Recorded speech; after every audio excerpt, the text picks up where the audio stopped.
Okay. Well, good morning, good afternoon, hello in general. I'm Carlos Vigh. I work in la Universidad General Sarmiento near Buenos Aires.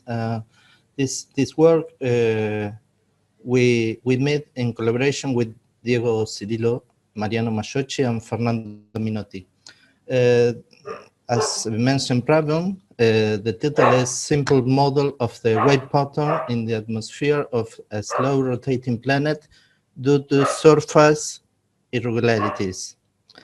Our intention is to see how irregularities of a slow rotating planet affects the atmosphere dynamics and in general, but in our solar system, we have two slow rotating planets or objects, actually, Venus and Titan. These objects present super rotating winds in its atmospheres. In particular, for the case of Venus, the super winds takes around 4 terrestrial days to circumnavigate the planet. Instead, one Venusian day has a period of 243 terrestrial one. Its origin and behavior is not completely understood. Recent observation shows a persistent pattern of Venus surface, and the consensus is that is interpreted as a stationary wave due to the interaction between the winds and the orography of the planet. So in this work, we are use the shallow water approximation for an idealized model that allows to obtain a fully analytical solution of the phenomenon, and we are going to consider a potential flow using small perturbation in the velocity field, and in which the source term is the orography of the planet, and finally solve the system employed the green functions method.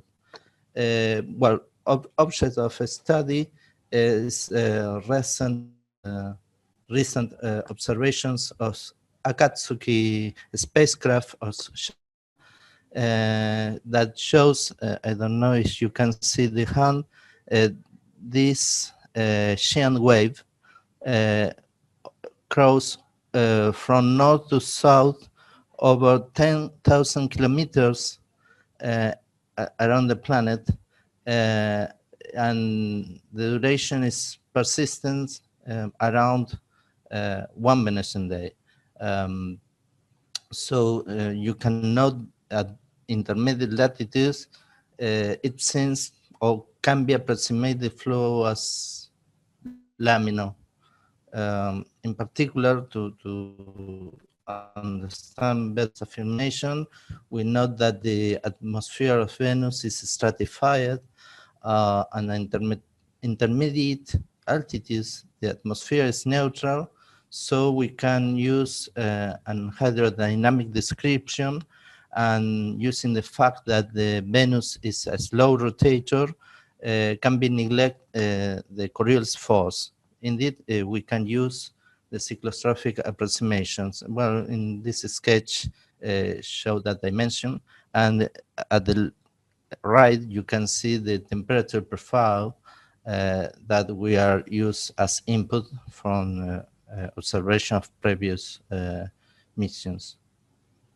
In general, the composition of the atmosphere structure is characterized by Hadley cells. The Hadley cells typically transport heat from equator to poles of the planets and returns cold wind from the poles to the equator. You can note also the antisolar solar point and the external Hadley cells correspond to the transterminator flow. However, for intermediate latitude, you can consider as a laminar flow near the poles actually the structure of the atmosphere is more complicated, it's turbulent. You had vortices and more complicated structures.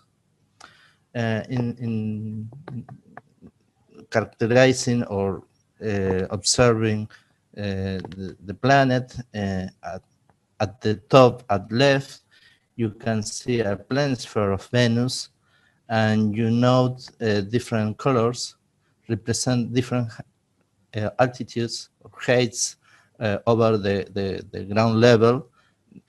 Typical altitudes are around 4 kilometers, and you can observe three yellow regions that represents the most notorious continents.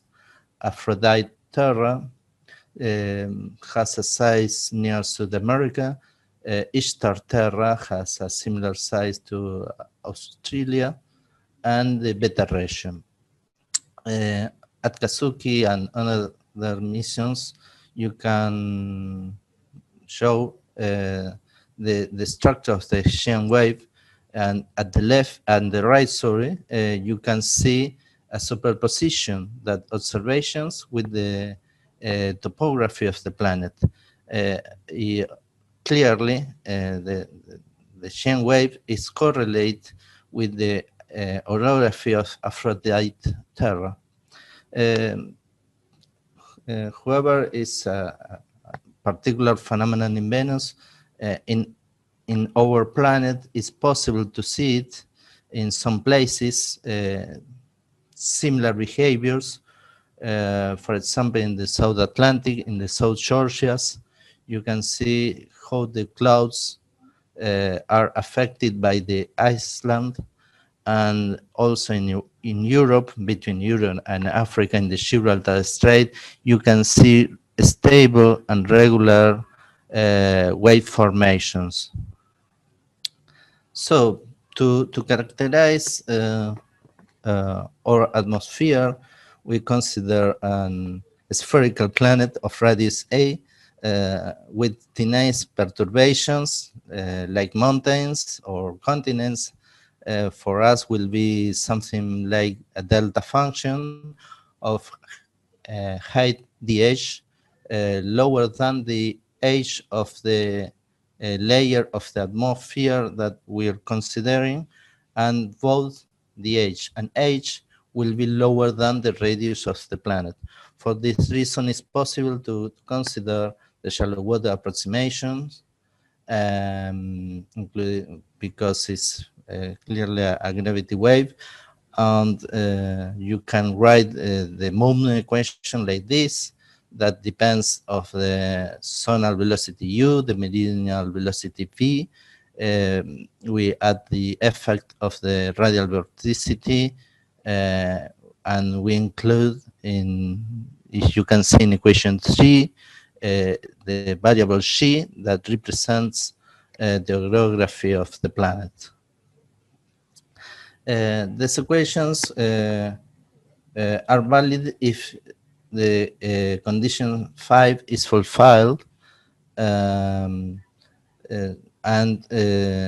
in this way we can introduce the potential velocity phi like this, and using this consideration is straightforward to obtain the Bernoulli relations, and the equation 3, this you can see here, you can rewrite it in this way.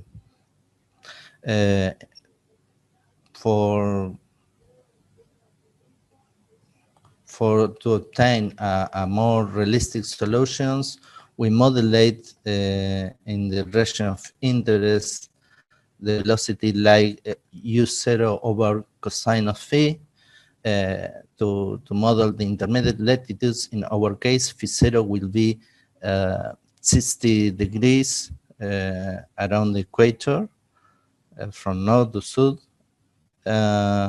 And using the previous equations, we can write h in this way.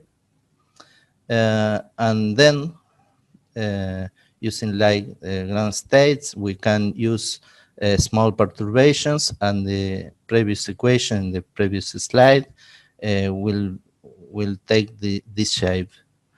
And in here, in this equation, I don't know if you can see my hand, we consider stationary regime. This term disappears, and we can rewrite the things, and we can obtain this equation at the bottom of the slide, and we can characterize different regimes. In our case, we are going to neglect U square over GH, a subcritical regime, and the equation of motion will be reduced to this, and you need to still working to obtain something more easily to solve. For this, it's convenient to use this change of variables, and the equation of motion reduced like a Poisson equation, and we are considering the geography like points over the plane sphere. We can use the image methods. It's very useful to use, for example, in electrostatics. And it is possible to determine the green function for this problem. And the relation with the altitude will be the equation 13. And well, and at this moment, these considerations are completely general. Will be applied, could be applied for Venus, Titan, or any extrasolar planet which has atmosphere.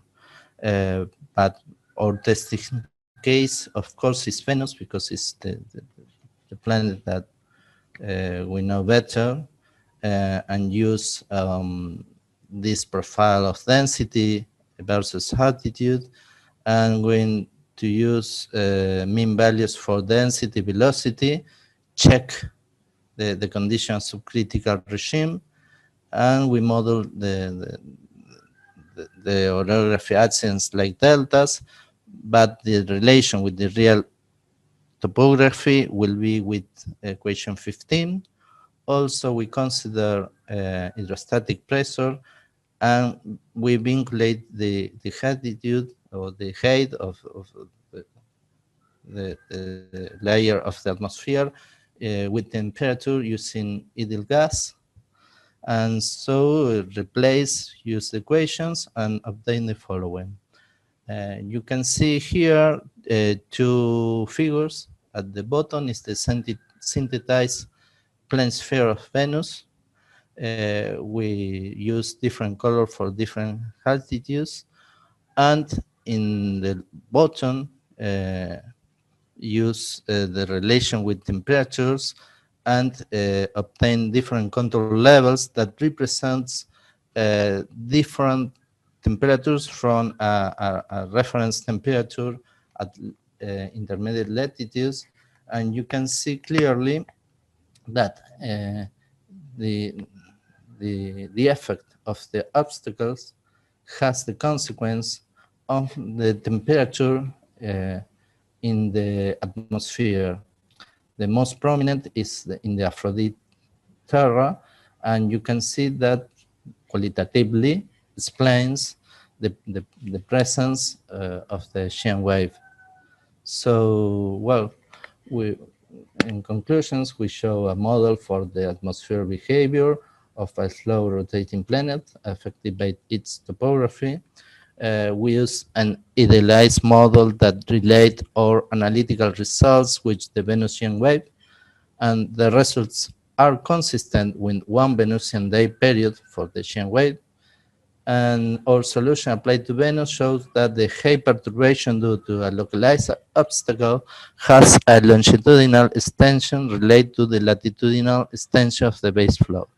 Well, so this is the result that we want to show, and thank you.